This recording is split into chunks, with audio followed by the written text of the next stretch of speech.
আসসালামু আলাইকুম রহমতুল্লাহ। মুসলমানদের জন্য সালাম রইল এবং অন্য অন্য ধর্মের যারা আছেন তাদের জন্য সকলের জন্য শুভকামনা রইল।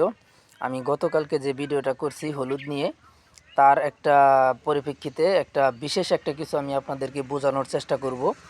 এখানে যে দেখতে পাচ্ছেন সামনে হলুদ রয়েছে, বাম পাশের হলুদগুলো সেগুলো আমি লাগাইনি, সেগুলো পূর্ববর্তী যে হলুদগুলো উত্তোলন করেছিলাম সেখান থেকে যে অটোমেটিকলি যে শার্টকাট রয়ে গেছিলো সেখান থেকে যা গজিয়ে এতগুলো হলুদ হয়েছে।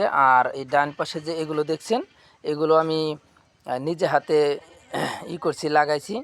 হ্যাঁ, তারপরে সেগুলোর উত্তোলনের যে একটা ভাব সেটা দেখেন, অনেক ছোট ছোট সাইজ। আমি আপনাদেরকে এখান থেকে শুধু যে হলুদের ভিডিও করছি বা নর্মাল একটা ভিডিও এরকম কিছু না, আমি এখান থেকে অনেক গুরুত্বপূর্ণ একটা বিষয় তুলে ধরবো, যার জন্য এই ভিডিওটা করা।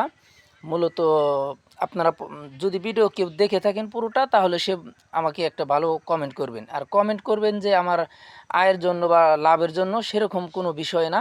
আপনি ভিডিওটা দেখলে তারপরে বুঝতে পারবেন। দেখেন, এখানে আমি নিজে হাতে লাগাইছি সেগুলোরই। এখন যদি আপনি জিজ্ঞাসা করেন এই হলুদগুলো কি তুমি লাগাইছিলা, হ্যাঁ বলবো যে হ্যাঁ আমি লাগাইছি বা এগুলো আমার। আর এই পাশে যে হয়েছে এগুলো যখন লাগানো ছিল তখন যদি আপনি বলতেন এগুলো কি তুমি লাগাইছো, তখন আমি কি জবটা দিতাম? তখন অবশ্যই জবটা দিতাম না, এগুলো লাগাইনি, আগে ছিল, আল্লাহ এমনি দিছে, হয়ে গেছে গা। এই যে একটা বিষয়। তো এখানে আমি একটা জিনিস খুব ভালো করে ফলো করছি, যে এই হলুদগুলো অটোমেটিকলি হয়েছে। আর এখান থেকে দেখেন এগুলোর যে আমরা মুথা বলি, ছোটো যে গাছের যে শিকড়, সেগুলো অনেক অল্প। আর সেই পরিমাণে দেখেন হলুদ হয়েছে কত পরিমাণ বেশি। আর ডান পাশে যে আমি লাগাইছি, রোপণ করেছি, সেখান থেকে দেখেন মুথাগুলো বেশি, কিন্তু হলুদগুলো সাইজও চিকুন এবং হলুদের গঠনও অনেক চিকুন। ঠিক আছে, আয়ও অনেক কম হয়েছে।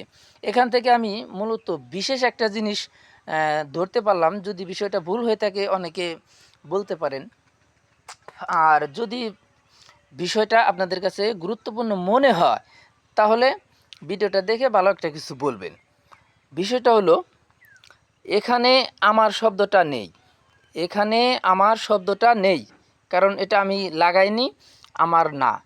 এখানে আমি যদি আপনি জিজ্ঞেস করেন এগুলো কি আপনি লাগাইছিলেন, আমি বলবো না এটা আমি লাগাইনি। কিভাবে?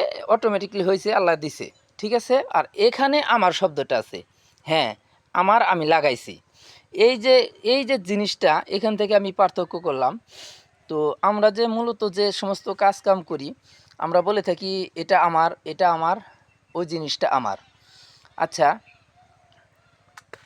মূলত আমি এই ব্যাপারটাই তুলে ধরার জন্য এই ভিডিওটা করলাম, যে এখানে আমার শব্দ ব্যবহার হয়েছে। যদি আপনি বলতেন এগুলো কে লাগাইছে, হ্যাঁ আমরা লাগাইছি। আর এখানে যদি বলতেন যে কে লাগাইছে, তখন আমরা বলবো যে না এটা লাগাইনি, আল্লাহ এমনিই দিছে, উপরওয়ালা এমনিই দিয়েছে। এই বিষয়টা তুলে ধরলাম এই ভিডিওর ভিতরে। আপনাদের এর মানে কতটুকু বুঝলেন আমি বুঝাইতে পারলাম, বা আমার কোনো ভুল হয়েছে কিনা, বিষয়টা আপনারা একটু তুলে ধরবেন। সকলের জন্য শুভকামনা রইল। পাশে আমার একটা দাদা বসে রয়েছে, আমি একটু তার কাছে জিজ্ঞাসা, ভাই এখানে আমি কোনো ইচ্ছাকৃতভাবে একটা দানাও করিনি, আপনার আমার কথাটা কতটুকু গ্রহণযোগ্য মনে হইল দাদা? ভালো, খুব ভালো। আচ্ছা, খুব ভালো। ভালো থাকবেন, সকলের জন্য শুভকামনা রইল। এবং বিষয়টা একটু গুরুত্ব সহকারে দেখবেন, খারাপ নজরে দেখবেন না।